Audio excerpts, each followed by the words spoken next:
Thank you, Brother Bud, and musicians. Got my mic on this morning, you hear me?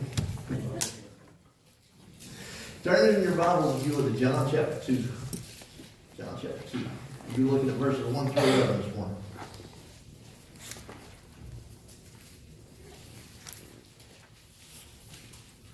While you're turning, I forgot to mention in my announcements this morning, also little Naomi is sick too. So do remember her in your prayers. She'll be getting better real soon. So here in our message this morning, I'm going to be backtracking a little bit in sequence, if you will. And I've been talking about preaching through the life of Jesus in between Christmas and Easter, and I skipped over this important event.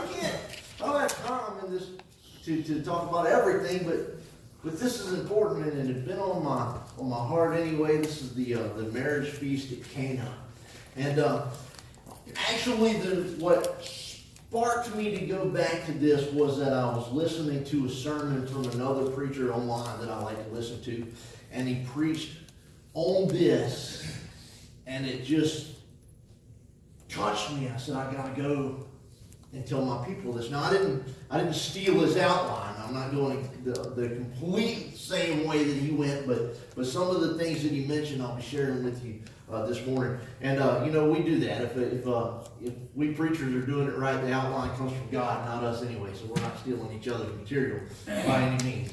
But let's read this and we'll get into it. John chapter 2, 1 through 11. Very interesting story, and we'll talk about it as we go through. Text says, and the third day there was a marriage in Cana of Galilee, and the mother of Jesus was there. And both Jesus was called and his disciples to the marriage. And when they wanted wine, the mother of Jesus said unto him, they have no wine. And Jesus said unto her, Woman, what have I to do with thee? Mine hour is not yet come. His mother saith unto the servants, Whatsoever he saith unto you, do it. And there were set there 6 water pots of stone, after the manner of the purifying of the Jews, containing 2 or 3 firkins apiece. Jesus saith unto them, Fill the water pots with water. And they filled them up to the brim. And he saith unto them, Draw out now, and bear unto the governor of the feast. And they bare it. When the ruler of the feast had tasted the water that was made wine, he knew not whence it was, but the servants which drew the water knew. The governor of the feast called the bridegroom, saith unto him, Every man at the beginning does set forth good wine, and when men have well drunk, that which is worse, but thou hast kept the good wine until now. This beginning of miracles did Jesus in Cana of Galilee, and manifested forth his glory, and his disciples believed on him. Let's pray. God, as we go into this time of looking into your word and your message, Father, we pray, God, that you'll speak into our hearts as you see fit. Minister to us in the areas that we need, Lord. And we ask in Jesus' name. Amen. Amen. Amen. Now, the way that I want to do this morning is I want to break down the story by looking at the characters involved. You may have noticed by now that one of my favorite ways to preach is to do that, to look at the people and what they did and how their reactions were and such as that. Now, let me tell you before I start some things that will not be a part of this message. Number 1, did the wine have alcohol? And if so, were Jesus and the disciples trying to get some? All right. If you want to know my opinion on that, ask me later. I have an opinion, and I'm not afraid to share it, but that's not the point of the message this morning. Okay, maybe I'll preach on that some other time, but that's not what we're talking about this morning. All right? Because there's so much to see in this story. So much more than I can preach at one time without getting bogged down in that controversy, okay? So put that on the side burner, just for now, okay? Something else I need to get out of the way before we get too far into this, all right? Verse 4, read again. Jesus said unto her, Woman, what have I to do with thee? Mine hour is not yet come. I think every preacher, probably that has ever preached from this section of Scripture, has made a funny out of what Jesus said. And I'm not going to miss that opportunity either. It's too good. Only if you were Jesus can you do this and get away with it. All right? So don't try. Don't say it to your mom. Don't even say it to your wife. You're not Jesus and she's not Mary. So don't do it. All right. That being said, I don't know what he meant when he said it. The second part, anyway, the part about his time not being come. All right. The first part is not being disrespectful. It's a language thing. All right. So Jesus wasn't being disrespectful to his mom. We'll get that out of the way. And we could spend all morning going over the theories of what he was talking about there, but that's not what I'm preaching about either. So let's put that aside. With that, let's get into the message. All right. The first character that I want to point out as we think about this story is, even though they're not specifically mentioned by name, the wedding party. The wedding party, the people who were throwing this wedding. They were the ones who had a problem here. Now remember, every time we see a miracle happen in the scriptures done by Jesus, it's always in response to a problem. It's the answer to something. Now the problem was here, they had run out of wine. In verse 3, as a matter of fact, we see it specifically when they wanted wine, the mother of Jesus said unto him, they have no wine. They were beyond running out. The wine was gone. And that was a problem. Now, to understand how serious of a problem this was, we have to understand a little bit about Jewish culture. Now, the groom was expected to provide all that his guests would desire. It was very, very culturally important in this time to take care of people who were guests in your home. If you were the host, you went above and beyond to make them feel comfortable and get them the things that they needed. And he should have been able to do that if we understand a little bit about what was going on here. See, the celebration was planned a year in advance. This is the way they arranged the marriage. They were betrothed or engaged, and then a year period went by where the groom got ready for the ceremony. So he had plenty of time to gather up all that he needed. All right? Now here's the big thing. Honor was very, very important in that culture. Kind of like we think of with Asian cultures, really, the honor is so important to them. To do something dishonorable was a really big deal. All right? Running out of beverage at a week-long wedding party that you had a year to get ready for was a major dishonor. All right? So this would have been very, very bad for the groom and the wedding planners. So much so that the groom could actually be sued by the guests at a party that he was host of in their culture. That's weird to think of in our thinking, but that's the way it was there. And now the wine had ran out. So there was a problem. This was the part of the sermon that I mentioned that I listened to earlier that really struck a chord with me. This was the part that really hit me.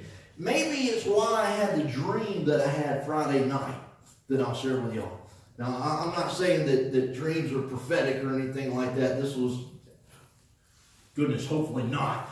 Actually, Saturday morning, I woke up from this dream. And you know how dreams go. The farther you get removed, you kind of forget all the details. But it was a church Sunday, and it was here. And there was some dignitary here. He wasn't speaking. I was supposed to preach that Sunday, but there was somebody, I don't know who it was, and he was real important. All right? And everything went wrong that Sunday. I had music and was going to sing some specials, and the music wasn't working. Something happened, and I didn't have the music, didn't have the words. I got up to preach, and I didn't have my notes. And then I noticed that I wasn't wearing my suit right. I didn't have my tie on or something. Everything was just wrong, you know. And it was actually a terrible dream. I woke up stressed out from this dream, okay? You know, honestly, though, one of my biggest fears, just to share with you as a young pastor, a pastor young in the ministry anyway, is that I won't have enough of what I need to do my job here. Right? It's something, I know it sounds silly, but I feel it. I feel it for real. I feel like this. Will I have always a fresh sermon topic, for instance? You know, I'm about 1 year in, and I already feel like I'm repeating myself over and over again. Way too much. Will I have enough ideas to keep activities going? Will I have enough knowledge to answer biblical questions that people have? Will I have enough wisdom to counsel with people that have a need? Y'all, I even worry about, do I have enough enough suit combinations so I can stand up here every Sunday without looking like I'm wearing the exact same thing every week? All right? What goes through my head is ridiculous. But it's real. Now, you might not relate to pastor inadequacy issues, but here's something I bet you can relate to. Because we all go through these same kind of feelings. Will I have enough parenting skills to raise my kids right? Can you relate to that? Will I have what my spouse needs to have a good marriage? Will I make enough money to retire one day? Will I make enough money to pay the bills this month? Will I have enough skill to continue at my job? Will I have enough faith to stay faithful to God? You ever wonder about that? Will I have enough courage to tell others what He's done for me? You name it, the list could go on and on forever. We could just keep going with that. And to some extent, everyone deals and struggles with the fear of running out. At the wedding that we read about, the wine was out. It was gone. Thankfully, there was someone who knew right where to turn, though. And that someone, we'll read it in verse 3, they wanted wine. The mother of Jesus said unto him, they have no wine. So this was Mary. Now we can surmise by Mary's, stop, go back. Verse 3, read it. We can surmise by Jesus' reaction to what Mary told him that this was not a statement, it was a request. Now we read it as a statement, and they're out of line. But what Mary was saying was, they're out of wine, and I need you to fix it. All right? We don't know exactly what Mary's involvement was with the wedding here, by the way. All right? Apparently she has some kind of authority there based on what she told the servants as we go down through the story. But she brought the problem to Jesus. Another thing to consider here is that there are no recorded miracles before this. As a matter of fact, at the end it says He done this beginning of miracles. So did Jesus do something before that Mary seen as evidence that He could do this miraculous act? Now, were there others? Most think not. I would agree. Doesn't really say. But what we do know is this. Mary knew that Jesus could fix it. And Mary had faith that Jesus would fix it. All right, let's dig into that a little bit. She knew that He could, regardless of whether she had ever seen Him do another miracle, because she knew who He was. She knew who. This was the living Son of God. This was God in human flesh. No one knew that better than Mary, His mother. We know all the way back through the Christmas story. She knew He had power over all creation because He was the Creator. Literally, she knew who He was. She knew that it was no problem. No inadequacy was beyond His power to solve. Whew. I think she knew that even though this wasn't a world-changing problem, and this was not going to affect all of humanity, the fact that they had run out of wine at this wedding, that God cares about the details, no matter how small they seem. You know, I think she had faith that Jesus would fix the problem because she knew Him personally. She knew Him, His personality. So she knew who He was, and she knew Him personally. You see, we go through things.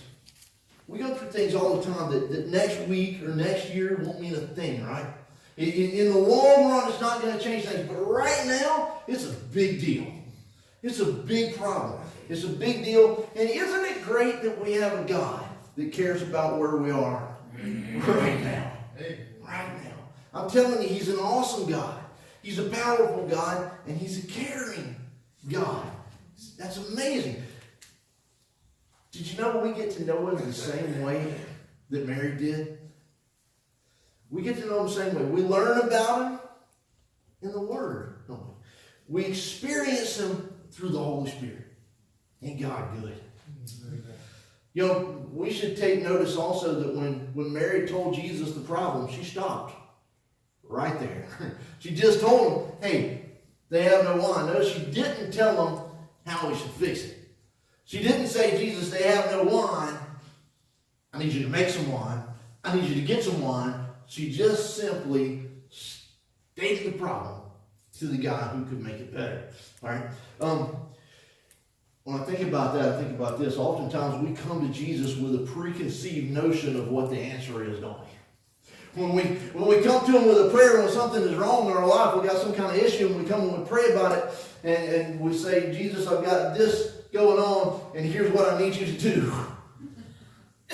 Now, I don't think he holds it against us when we have a desired outcome. Let me say that.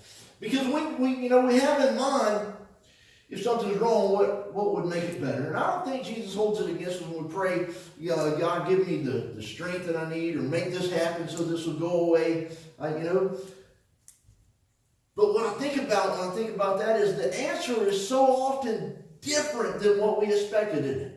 See, we're coming and we're saying, God, I need you to fix this in this way, and sometimes, or I would almost say most of the time, he fixes it in a way that we could not even have imagined. Completely different. And the method that the answer comes by sometimes will just blow our mind.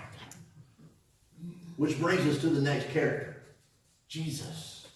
Jesus. Now, of course, we know Jesus was there. He stepped up. He did the miracle. He fixed the problem, right? But what I want to point out is, while the wedding party was scrambling around in a panic because suddenly there was no wine, Jesus knew the whole time that wine would run out, didn't he? He knows everything.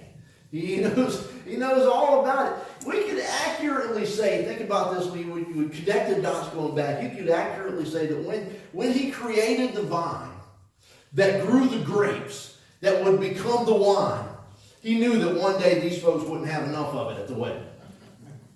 No stretch to say that at all. Which means this whole scene, this cataclysmic event of the people there at the wedding party, was all part of his plan the whole time. He knew it would happen, and he already planned out what to do with it. It reminds us that when we hit something that's an urgent emergency to us, Jesus knows, and he knows what to do. Amen. It's not a surprise to him. He knows what we're running short of. That's why we can pray with confidence that he can and will take care of it. Now, I feel that I need to point out some unsung heroes in the story real quick. The servants. Did you notice the servants? In verse 5, read that verse 5. It says, his mother said to the servants, whatsoever he saith unto you, do it. Which is significant because what Jesus told them to do was bizarre. And they did it. They just did it. It was unheard of. It was nasty. And if it went wrong, they could be in big trouble. And we'll go into that a little bit more about what they were doing in a few minutes. But look, sometimes what God expects from us goes against conventional wisdom, doesn't it? Sometimes what he asks us to do is not what we would do on our own. We can probably say most of the time with that. I don't have a specific example, but you know what I mean. What you feel you should do makes no sense at all. But you do it. You do it anyway. Because what seems weird to you might be somebody else's miracle that's waiting to happen. Because that's just how God does things. Now the next character I want to look at is the water parts. All right, you say it's not a character, that's an object. Well, this is my story, and I say they're a character because they're awesome. Let's look at these things. Not because of what they were, but because of what God used them for. Now, look at verse 6. This is where we meet them. It says, and there are 6 water pots of stone, after the manner of the purifying of the Jews, containing 2 or 3 firkins apiece. Now, what they were specifically was pots for washing up. That's what they were. The guests who would have came into the wedding party would have passed by these water pots on the way in. Because the Jews were very, very big. It was very important, this ceremonial cleansing. Washing of the hands was very important. So they would go by these water pots, the people would, and they would dip in and wash their hands. Maybe they would wash up their arms as well. And maybe they would splash some on their face as they went in, going past these water pots. That's what they were there for. What they would never, ever, ever do is drink the water in the water pots. Because that was the water that they washed up with. And while they made them ceremonial clean by doing it, the water in them was getting nastier and nastier. You know, if you weren't at the front of the line coming in, you probably had germier hands after you washed them than you did when you came in before you washed them. And, you know, that depends on how nasty the guests were, too. So these things were not for drinking. But let me tell you what these pots became. They were willing vessels that the Lord used to achieve his purpose. Think about it. I know they're inanimate objects, but they didn't whine about it. They didn't try to clean themselves up before being used. They were just there. They were just in the spot. And one day, God stepped into their existence and said, you were filled with something people thought was good, but really was useless and disgusting. But I'm going to fill you up with something great, and it's going to bless people. Amen. You say they had no choice. They're just water pots. But you know what? So are we. So are we. All Jesus needs from us is just to be where we're supposed to be when we're supposed to be there. Willing to just be a vessel that he can pour into what he wants to pour out. That's the whole thing in a nutshell. We're just water pots. You know, if we're going to make the pots a character, we have to do the same thing with the wine. I know what you're thinking. I'm not going to answer that. Let me tell you what we know for sure about the wine. It was better than any of the wine that they had already ran out of. Look at verse 10. She said unto them, every man at the beginning does set forth good wine, and when men had well drunk, then that which is worse. But thou hast kept the good wine until now. The stuff that Jesus made was better than what they had run out. You know, I think God lets us run out of things sometimes because he wants to fill us back up with something better than what we had that we thought was good. Sometimes we got to get that out of the way. Sometimes we have to get rid of what we thought was good before we'll be open to God replacing it with something much better. Maybe we need to let go of some things. Think about that. Maybe we need to turn loose some things that we've been clinging to that are standing in the way of what God wants to be a blessing to us with. And speaking of blessing, did you know that the amount of wine that Jesus made, depending on the size of the water pots, which some people think were 10 to 15 gallons, some say we're 20 to 60, so there's a big range of what size, we don't know. But anyway, somewhere between 500 and 1,000 bottles of wine is what Jesus made. More than enough, more than they would need to get through the rest of the party with this great wine. You know what? Sometimes we might feel like we're just scraping by. But when God's in control, we have way more than we ever need.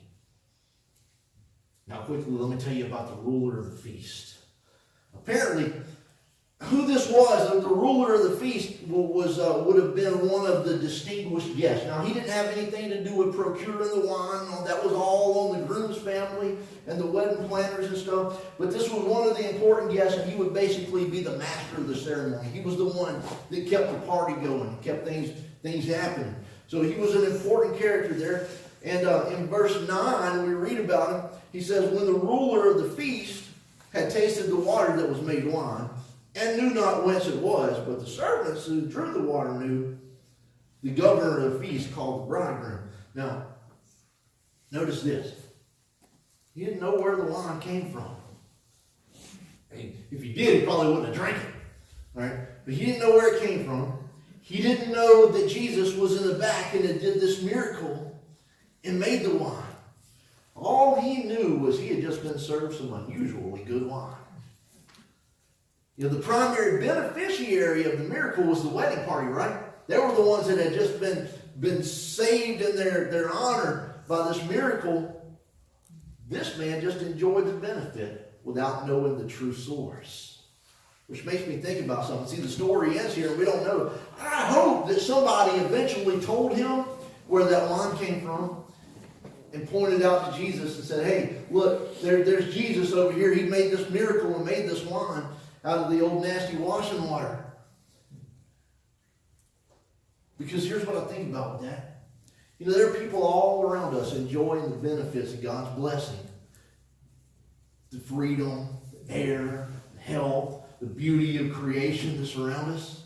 And they don't know the source. It's up to us to tell them, to point to Jesus and say, he's the one that did this. And he loves you. Now, I know we're getting done early here.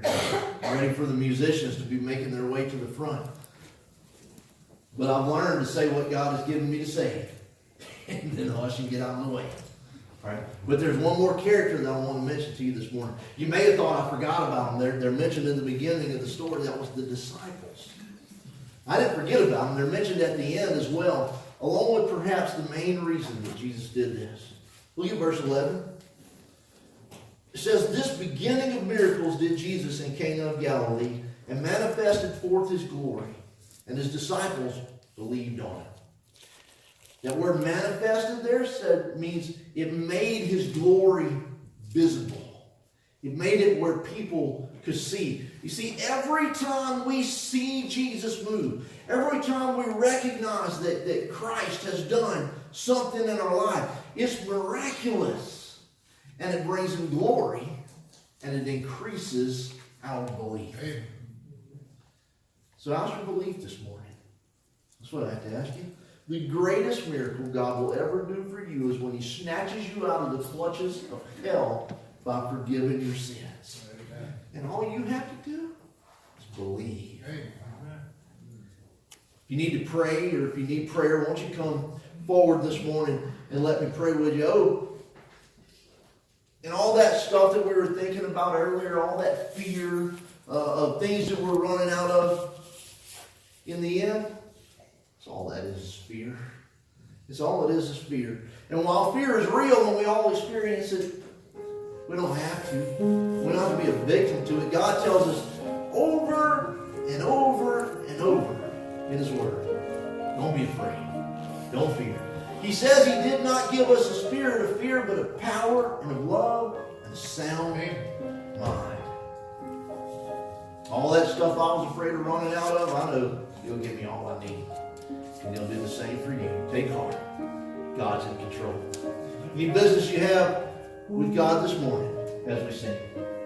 500